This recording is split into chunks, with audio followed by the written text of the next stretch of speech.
This slideshow is about our trip to Charlotte Dome in the Southern Sierra. It's one of the 50 classic climbs. We first attempted it in 2009, and it's on our bucket list for sure. Anyway, it's a long approach, a big effort to do the climb. It took 3 days the way we were going to do it. Hike in, do the climb, hike back out. We had 40-pound packs, and this is the top of Kearsarge Pass, which is the highest point along the approach. And I was pretty happy. I thought it was going to be a cruise the rest of the way.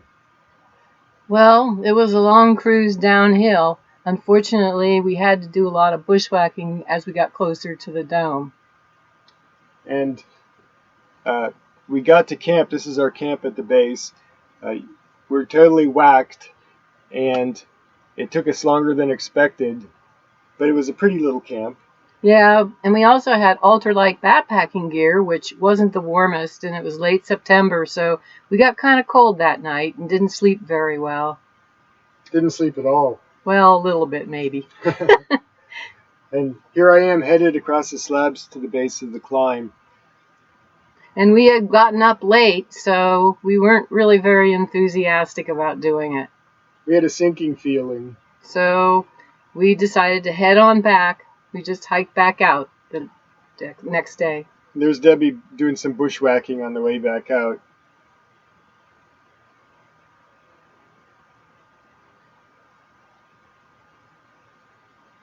Jump ahead 10 years. Our guide, Lindsay Ham, showed up at 6 a.m. and shortly after the porters showed up, and then she immediately took charge of the situation. The porters are packing all of our stuff to carry up to the dome. After this, we didn't see much of them. Neither one of them wanted to carry the bear canister. You have to carry a bear canister for the food, so... I don't blame them. It's pretty heavy. Here's one of the pretty lakes along the approach up to Kearsarge Pass. And here we are breaking over Kearsarge Pass with Lindsay carrying a bunch. Yeah, her pack was much heavier. It was earlier in the season, so we got to see a few wildflowers. Our first glimpse of the dome, and we are really stoked. We're ready to go. Yeah, having all the help, we're thinking we're really going to do it this time. But you know what? We still had the bushwhack. Yeah, the same bushwhacking happened. Here's our camp at the base of the dome, close to where we camped before. We each had our own tents. Ours is the yellow tent, and it was really nice with the spring.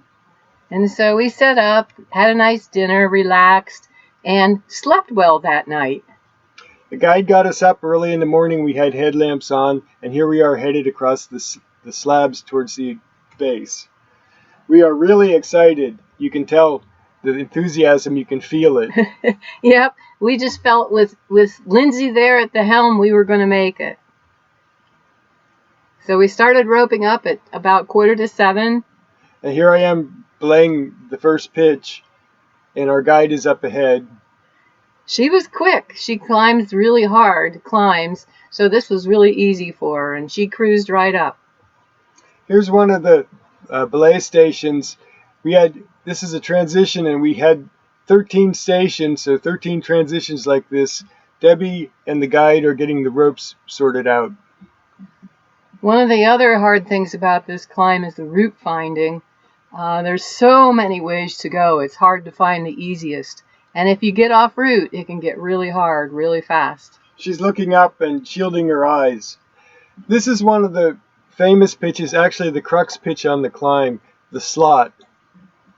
But we got through that pretty quick. Here I am coming up with a secure top rope, looking down. And that's Lindsay. We took a coffee break and a lunch break. And she took her shoes off. Yeah, she had green toenails. Debbie climbed about 20 feet ahead of me. And then this is Lindsay. She's leading up ahead with almost no protection. This pitch is famous, 40 feet with no pro. Another reason we didn't want to do it back in 2009.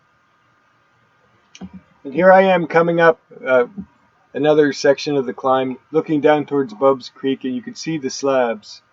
This is the Furrows pitch up near the top, and it's really interesting solution pockets and basically chimneys, and it was fun. And here's the lunch break on the last ledge before the last pitch, and I'm having a ham sandwich and looking over the scenery. Boy, was it inspiring. We were so stoked at this point. We knew we were going to make it. Debbie and I are coming up the last pitch. Lindsay's already on top. So we were ready to roll. We were excited to get to the top because we'd never been there and see what we could see. This is a short video of a panorama around the top of the dome. And that's me climbing up onto the summit block.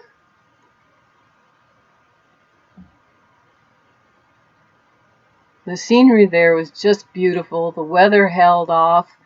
Didn't have any rain at all, and really enjoyed ourselves. Just a nice breeze to keep it comfortable. This was about mid-afternoon, so now the next step would be to hike on down.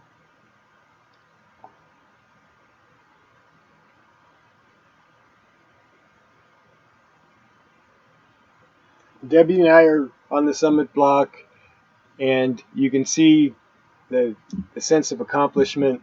We accomplished our long-term goal. Yeah, thanks to Lindsay and the porters.